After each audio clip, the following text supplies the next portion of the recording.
Namshukuru Mwenyezi Mungu, leo tumefanya baraza maalum kwa ajili ya kupitia makisio ya bajeti kwa mwaka wa fedha 2026-2027.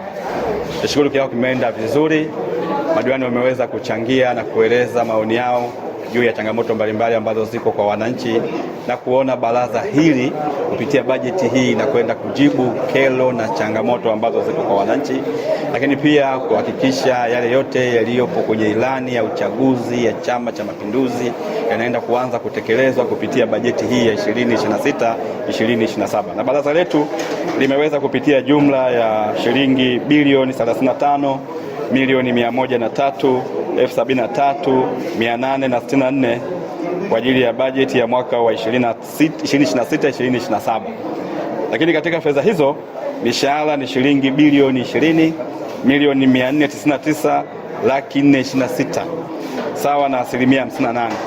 Matumizi mengineyo ni shilingi bilioni 5,231,288,950 na senti 40 ambayo sawa na 14%, na miradi ya maendeleo shilingi bilioni 9,372,358,913 na senti 60 sawa na 26 na senti 70. Wananchi wategemee bajeti hii inakwenda kujibu kero na changamoto mbalimbali ambazo wenyewe walizijadili kupitia mikutano yao ya kijiji, lakini baadaye ikachukuliwa na kupelekwa katika kamati ya maendeleo ya kata, na miradi mingi tumeweza kuchukua na kuhakikisha inaenda kutekelezwa kwenye bajeti ya 2026-2027.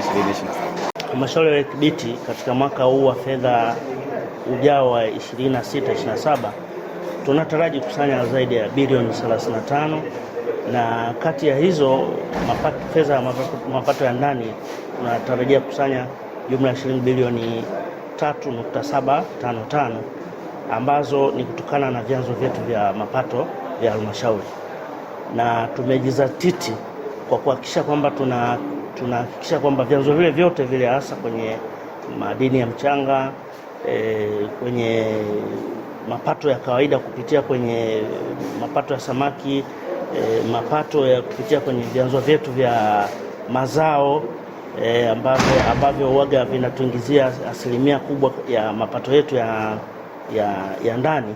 Tutahakikisha kwamba tunaweka nguvu kubwa kwa kutumia sheria ndogo za halmashauri kuhakikisha kwamba mapato yote tunayapata, na ikiwezekana tuzidi hata hiyo bilioni 3.755. Ninachowaambia watumishi walio chini yangu kuhakikisha kwamba kila mmoja anasimama kwenye eneo lake, kuhakikisha kwamba vyanzo vinavyoangukia kwenye eneo lake vinakusanywa ipasavyo kwa kufanya ufuatiliaji wa karibu na kuhakikisha kwamba fedha hizo zote zinaingizwa benki na kwamba haziwezi kutumia fedha mbichi.